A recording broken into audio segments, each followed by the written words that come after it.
గులాబీ మొక్కలు చనిపోకుండా చెట్టు నిండా ప్రతిరోజు పువ్వులు పూయాలి. పూసిన పువ్వులు కూడా పెద్ద సైజులో పూయాలి అంటే తప్పకుండా ఫస్ట్ 2 జాగ్రత్తలైతే తీసుకోవాలండి. ఫస్ట్ జాగ్రత్త వచ్చి నర్సరీలలో మనము ఆరోగ్యంగా ఉన్న మొక్కనైతే కొనుక్కోవాలి. రెండోదొచ్చేసి మట్టి మిశ్రమం అండి. మట్టి మిశ్రమం కరెక్ట్‌గా ఉంటే మొక్క కూడా చాలా ఆరోగ్యంగా ఉంటుంది. ఫస్ట్ వచ్చేసి మొక్క గురించి అయితే తెలుసుకుందాము. ఇంకొచ్చేయండి మన వీడియోలోకెళ్ళిపోదాం. హాయ్ అండి, అందరికీ నమస్తే. Welcome to Harika creative ideas. Please అండి, కొత్తగా మన ఛానల్ చూసినట్లయితే లైక్ చేయండి, షేర్ చేయండి, మన ఛానల్‌ని సబ్స్క్రైబ్ చేసుకోండి. నర్సరీ నుంచి అయితే గులాబీ మొక్కని తీసుకొచ్చానండి. ఇదొచ్చేసి నాటు గులాబీలు. చిన్న పువ్వులు పూస్తాయి కానీ ఎక్కువ పువ్వులు పూస్తాయన్నమాట. ఫస్ట్ టిప్ ఏందంటే మొక్కని సెలెక్ట్ చేసుకునేటప్పుడు కొన్ని టిప్స్ అయితే చెప్తానండి. ఫస్ట్ టిప్ వచ్చేసి కింద కాండం ఉంటది కదా! అదొచ్చేసి బలంగా ఉండాలి మరియు పచ్చగా ఉండాలి. చాలా వరకు ఇవి ఎండిపోయే ఉన్నాయి. నేను అబ్జర్వ్ చేసిన దాన్ని బట్టి చెప్తున్నాను. ఇక్కడ పైన వచ్చేసి అది గ్రాఫ్టింగ్ పోర్షన్. గ్రాఫ్టింగ్ నుంచి కింద కూడా చాలా బలంగాను మరియు చాలా ఆరోగ్యంగా ఉండాలి. అది సన్న సైజులో ఉంటున్నాయి మరియు ఎండిపోయినట్టు ఉంటున్నాయి. అట్లాంటివి మాత్రం సెలెక్ట్ చేసుకోకండి. అలాంటివి మనం సెలెక్ట్ చేసుకొచ్చుకున్నా మన దగ్గరికి వచ్చిన కొన్ని రోజులకి చనిపోతాయి అన్నమాట. నెక్స్ట్ వచ్చేసి కొమ్మలు ఎక్కువగా ఉండే విధంగా అయితే చూసుకోవాలండి. ఇది వచ్చేసి నేను 5 కొమ్మలు అయితే ఉన్నాయి. 5 కొమ్మల్లో 4 కొమ్మలు వచ్చేసి లావుగా ఉన్నాయి, బలంగా ఉన్నాయి. మిగిలిన ఒక కొమ్మ వచ్చేసి సన్నగా ఉంది. అలా ఉంటే ఏం పర్లేదు. కొమ్మలు ఎక్కువగా ఉండాలండి చెట్టు. మనం ఎప్పుడు కూడా చెట్టు పైన చూస్తాము కానీ చెట్టు కాండం కూడా చూసుకోవాలి. పువ్వులు చూసి మొక్కలైతే ఎప్పుడు కొనకండి. ఏ మొక్క అయినా సరే పువ్వులు చూసి మొక్కను కొనకండి. ఈ టిప్స్ అయితే కంపల్సరీగా ఫాలో అవ్వండి. 5 కొమ్మలు ఉన్నాయండి. 5 కొమ్మలకు కూడా పువ్వులు అయితే పూస్తుండాలండి. పువ్వులు లేకపోయినా కనీసం మొగ్గలైతే వచ్చుండాలి. ఎందుకు చెప్తున్నానంటే ఈ విషయము, గులాబీ మొక్కకి ఎక్కువగా సక్కర్ బ్రాంచెస్ అనేది వస్తూ ఉంటాయి. సక్కర్ బ్రాంచెస్ అంటే ఏంటంటే 7 ఆకులు ఉంటాయి. అదొచ్చేసి మేల్ కొమ్మ అనమాట. అవి వచ్చాయంటే పువ్వులు మాత్రం పుయ్యవు. చెట్టు మాత్రం ఆరోగ్యంగా ఎదుగుతూ ఉంటుంది. కొన్ని రోజులకైతే చనిపోతుంది. మనం ముఖ్యంగా పూల మొక్కల్ని పెంచుకునేది ఎందుకు అంటే పువ్వుల కోసం కదా! కాబట్టి ఈ వచ్చిన కొమ్మలన్నిటికీ మొగ్గలైతే వచ్చుండాలండి. నెక్స్ట్ వచ్చేసి ప్రతి ఒక్క కొమ్మకి 5 ఆకులు ఉండే విధంగా చూసుకోండి. 7 ఆకులు ఉంటే మాత్రం పువ్వులు పుయ్యవు. ప్రతి ఒక్క కొమ్మకి 5 ఆకులు అయితే ఉండాలి. ఈ టిప్స్ అన్నీ ఫాలో అవ్వండి. మరియు కాండం కూడా బలంగా ఉండాలండి. ఇవన్నీ పెన్సిల్ సైజ్ అంత బలంగా ఉన్నాయి. మరియు ఆకులు కూడా హెల్తీగా ఉండాలి. ఆరోగ్యంగా ఉన్న ఆకుల్ని చూడండి. అంతే పండిపోయిన ఆకులు కానీ లేకపోతే వాడిపోయిన ఆకులు ఇలా ఉంటే మాత్రం ఆ మొక్కనైతే సెలెక్ట్ చేసుకోకండి. మళ్ళీ ఇంకొక టిప్ చెప్పాలంటే ఇలా చూపిస్తున్న చూడండి, ఒక పెన్సిల్ అంత సైజు ఉన్నాయండి అన్నీ. ఇది వచ్చేసి నాటు గులాబీలు. అంటే మీరు ఎప్పుడైనా సరే గులాబీ పువ్వులు నిత్యం చెట్ల మీద పూస్తూ ఉండాలి అంటే మాత్రం తప్పకుండా నాటు గులాబీలను అయితే ఎంచుకోండి. నాటు గులాబీలు అంటే మరి పన్నీర్ రోజ్ అయితే కాదు. ఇది వచ్చేసి రెడ్ కలరు, చిన్న పువ్వులు చాలా ఎక్కువగా పూస్తాయి. ఒక గుత్తులో వస్తే మాత్రం ఒకేసారి 10-15 మొగ్గలైతే వచ్చేస్తాయండి. దీని ప్రైస్ కూడా 120 రూపాయలు. హైబ్రిడ్ గులాబీలు వచ్చేసి 50 రూపాయలు మాత్రమే. అది మనకి చాలా రేర్గా పువ్వులు పూస్తాయి. అంటే పువ్వులు ఒక్క పువ్వు పూసినా పెద్ద సైజులో పూస్తుంది కానీ ఎక్కువగా అయితే పూయవు. నాటు గులాబీలు ఏంటంటే ఎప్పుడు పువ్వులు పూస్తూనే ఉంటాయి. ఇలా తీసుకొచ్చిన తర్వాత కవర్ని అయితే రిమూవ్ చేసుకున్నాను. రిమూవ్ చేసుకున్న తర్వాత ఇలానే తీసుకెళ్ళి మట్టిలో అయితే నాటుకోకండి. మట్టి చూడండి ఎంత గట్టిగా ఉందో. వేరు కూడా స్ప్రెడ్ అవ్వదు. ఇలా ఉంటే మాత్రం రూట్ అనేది అస్సలు స్ప్రెడ్ కాదు. మీకు వీలైన నేనైతే ఒక 50% మట్టి అయితే తీసుకుంటున్నానండి. ఒక సగం వరకు మట్టిని అయితే నర్సరీ మట్టిని అయితే తీసుకుంటున్నాను. ఎప్పుడు కూడా గులాబీ మొక్కలకి అడుగునున్న మట్టిని అయితే తీసుకోండి. పైనున్న మట్టిని మాత్రం అస్సలు కదిలీకండి. అది ఒక టాప్ సాయిల్. దాని వేరు కానీ మట్టిని కానీ అస్సలు కదిలీకండి. పురుగులు చూడండి ఎలా తిరుగుతున్నాయో వేరు దగ్గర. ఇవి కొంచెం పెద్దగా అయినాయి అంటే మాత్రం వేరుని కొట్టేసి మొక్కననేది చంపేస్తూ ఉంటాయి. నేనైతే సగం వరకు అయితే మట్టిని తీసుకున్నాను. వేరు కూడా చూడండి, గులాబీ మొక్కలకి చాలా చిన్నగా ఉంటాయి. తొందరగా వేర్లు అనేది స్ప్రెడ్ కావు. ఈ స్ప్రెడ్ కాకపోవడం వల్లే చనిపోతాయండి మొక్కలు. కాబట్టి ఎప్పుడైనా సరే చిన్న కుండీలలో మొక్కల్ని నాటుకోండి. మట్టి కూడా చాలా లూజ్గా ఉండే విధంగా చూసుకోవాలి.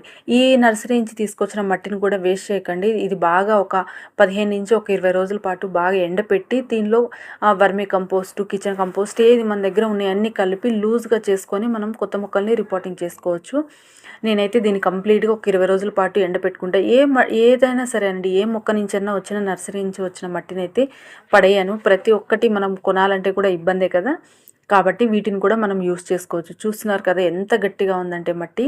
ఇప్పుడు వచ్చేసి మనం మొక్కని రిపోర్టింగ్ చేసుకునేటప్పుడు ఎలాంటి మట్టి మిశ్రమం అయితే తొందరగా బ్రతుకుతాయి మరియు చనిపోకుండా ఎక్కువ పూలు పూస్తాయి అనేసి. ఇది వచ్చేసి మట్టి తీసుకున్నాను. ఈ మట్టి కూడా చాలా లూజ్గా ఉండాలండి. నేనైతే జల్లించుకున్న రాళ్ళు ఏం లేకుండా జల్లించి పెట్టుకున్నాను. చాలా లూజ్గా ఉండే విధంగా చూసుకోవాలి.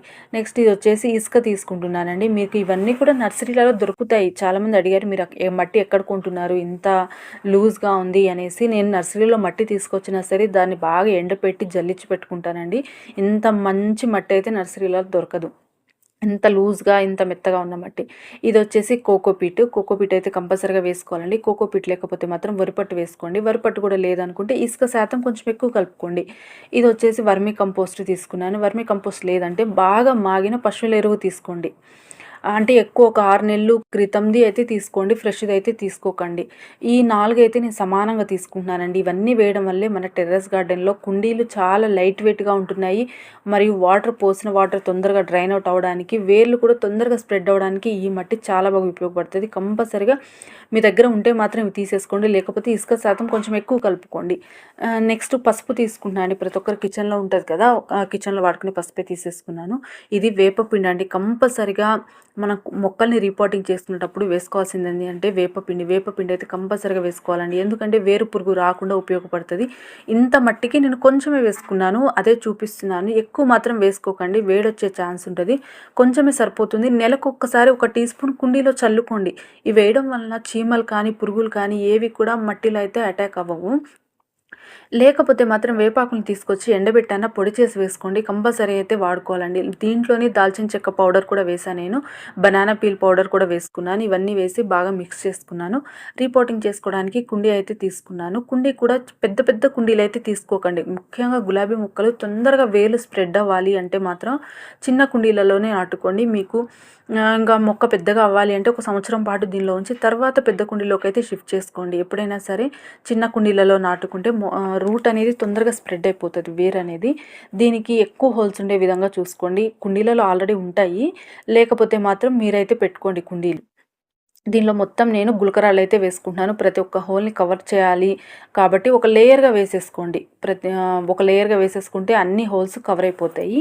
దీనిలో నేను ప్రిపేర్ చేసుకున్న మట్టి అయితే ఒక హాఫ్ వరకు వేసుకున్నాను. వేసుకున్న తర్వాత మొక్కనైతే పెట్టి చూసుకోవాలండి. ఎప్పుడు కూడా మొక్క కుండీకి ఒక 1 ఇంచ్ కానీ ఒక హాఫ్ ఇంచ్ కానీ గ్యాప్ ఉంటే సరిపోతుంది. మరి మొక్క అడుక్కి వెళ్ళిపోతూ ఉంటే మాత్రం గాలి వెలుతురని తగలక మట్టిలో ఫంగస్ వచ్చేసి చనిపోయే ఛాన్స్ ఉంటుంది. కాబట్టి కుండీకి అండ్ మొక్కకి సమానంగా ఉండే విధంగా చూసుకొని అయితే పెట్టుకోండి. చూసారు కదా, ఇదైతే పెట్టేసుకున్నాను నేను. కుండీ మొత్తము నిండే విధంగా మట్టి అయితే పోసుకుంటున్నానండి. ఎప్పుడు కూడా ఒక 1 ఇంచ్ కానీ ఒక హాఫ్ ఇంచ్ కానీ పెట్టేసుకుంటే సరిపోతుంది. అంతేకాని మొత్తం అడుక్కైతే వేసేసుకోండి. చాలామంది కుండీలలో ఎట్లా ఉంటున్నాయంటే మట్టి సగం ఉండి సగం అయితే కుండీ ఖాళీ ఉంటుంది. అలా అయితే పెట్టకండి.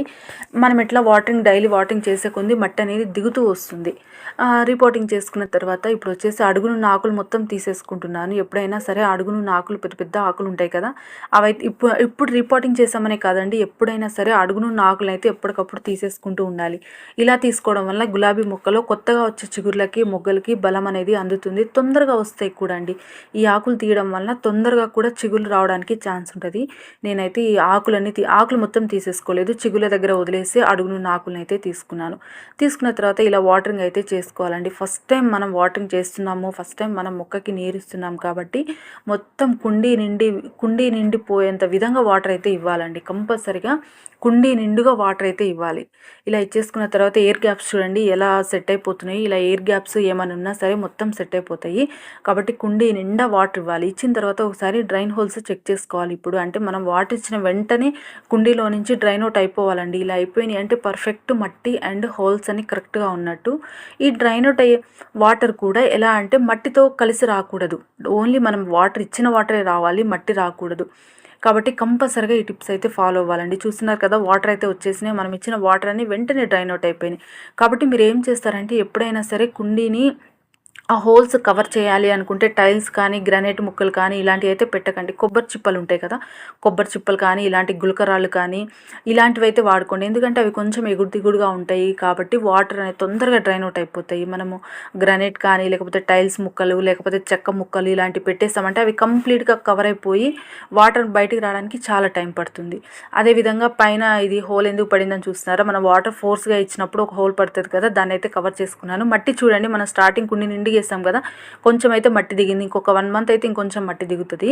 కాబట్టి మనం ఫస్ట్ టైం రిపోర్టింగ్ చేసుకుంటున్నప్పుడు కుండీ నిండుగా అయితే మట్టి వేసుకోవాలి. వేసుకున్న తర్వాత మొత్తం కంప్లీట్‌గా ఇది రిపోర్టింగ్ అయిపోయింది కదా! తీసుకోవాల్సిన జాగ్రత్తలు ఏందంటే ఇది కంప్లీట్‌గా నీడలో పెట్టుకోవాలండి. ఎండలో మాత్రం అస్సలు పెట్టకండి. నీడలోనే పెట్టండి. ఎన్ని రోజులు అంటే చిగుర్లు వచ్చి కొంచెం పెద్దగా అయ్యేంత వరకు నీడలో పెట్టుకోండి. చిగుర్లు వచ్చిన తర్వాత కంపల్సరీగా అయితే ఎండలోకి షిఫ్ట్ చేసుకోవాలి. మనకి మొక్కకి పూలు పూయాలి అంటే కంపల్సరీగా అయితే ఎండలో పెట్టుకోవాలి. ఫర్టిలైజర్ విషయానికొస్తే ఎటువంటి ఫర్టిలైజర్స్ అవసరం లేదండి దీనికి. ఒక నెల రోజుల పాటు ఫర్టిలైజర్స్ ఏమి ఇవ్వకండి. మనం ఇచ్చినా సరే అవి తీసుకోవు. కాబట్టి ఫర్టిలైజర్స్ ఏమి ఇవ్వకండి. ఇవ్వాలి అనుకుంటే బియ్యం కడిగిన నీళ్ళు ఇవ్వండి. అంతేకాని ఫర్టిలైజర్స్ ఏమి ఇవ్వకండి. ఇది మొత్తం కూడా సాయంత్రం పూట మాత్రమే రిపోర్టింగ్ చేసుకోండి. మార్నింగ్ టైం కానీ, ఎండ టైంలో కానీ అస్సలు రిపోర్టింగ్ చేసుకోకండి.